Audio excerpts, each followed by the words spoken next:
দেখুন, বোঝার চেষ্টা করতে হবে। আপনি পারেন আপনার সন্তানকে জান্নাতের পথের প্রতীক করতে, আপনি পারেন আপনার সন্তানকে জাহান্নামের পথের প্রতীক করতে।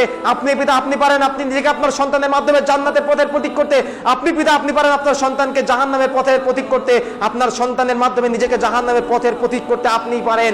এজন্য আপনাকে আপনার সন্তানকে ছোটবেলা থেকেই রাসূলুল্লাহ সাল্লাল্লাহু আলাইহি ওয়াসাল্লামের আদর্শে আদর্শিত করতে হবে। আপনি মসজিদে একা আসবেন কেন? সালাত আদায় করার সময় আপনি মসজিদে একা আসবেন কেন? আপনার সন্তানকেও সাথে নিয়ে আসুন। সে ছোটবেলা থেকে যদি রাসূলুল্লাহ সাল্লাল্লাহু আলাইহি ওয়াসাল্লামের পদ্ধতিতে সালাত শিক্ষা করে, তাহলে কচ্চিন কালেও সে বড় হয়ে আর নাভির নিচে হাতটি নামাবে না। সে কচ্চিন কালেও জোরে আমিন বলা থেকে বিরত থাকবে না। সে কচ্চিন কালেও রাসূল সাল্লাল্লাহু আলাইহি ওয়াসাল্লামের আদর্শ থেকে বঞ্চিত হবে না। আপনি যদি ছোটবেলা থেকে তাকে নবী মুহাম্মদ সাল্লাল্লাহু আলাইহি ওয়াসাল্লামের আদর্শ আদর্শিত করেন, কিন্তু দুঃখজনক হলো সত্য যে সন্তানকে রাসূলের আদর্শ শিক্ষা দিব কিভাবে? নিজেদের ভিতরেই তো আমাদের আজকে রাসূলের আদর্শ নাই। এটাই বাস্তবতা হয়ে গেছে।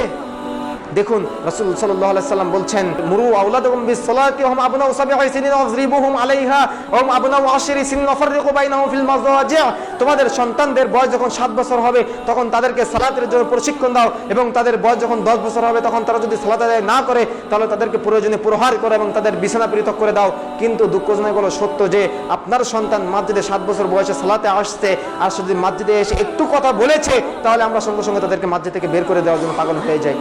দেখেন না, আপনার সমাজে কিছু কিছু ভাইয়েরা রয়েছে যে একটা 7 বছরের বয়সের বাচ্চা, 10 বছরের বয়সের বাচ্চা, সে যদি মসজিদে একটু সালাতে এসে যদি কথা বলেছে, আমরা তাদেরকে মসজিদ থেকে বের করে দেওয়ার জন্য পাগল হয়ে যাই। কিন্তু আমরা তো পারতাম 7 বছর 5 বছর বয়স বাচ্চাকে তাকে মসজিদে নিয়ে আসতে হবে, আর আপনি তাকে মসজিদ থেকে বের করে দিলেন। দেখুন, চিন্তা চেতনা চেঞ্জ করতে হবে, ফিরে আসতে হবে আপনাকে আমাকে রাসূল সাল্লাল্লাহু আলাইহি ওয়াসাল্লামের আদর্শের দিকে।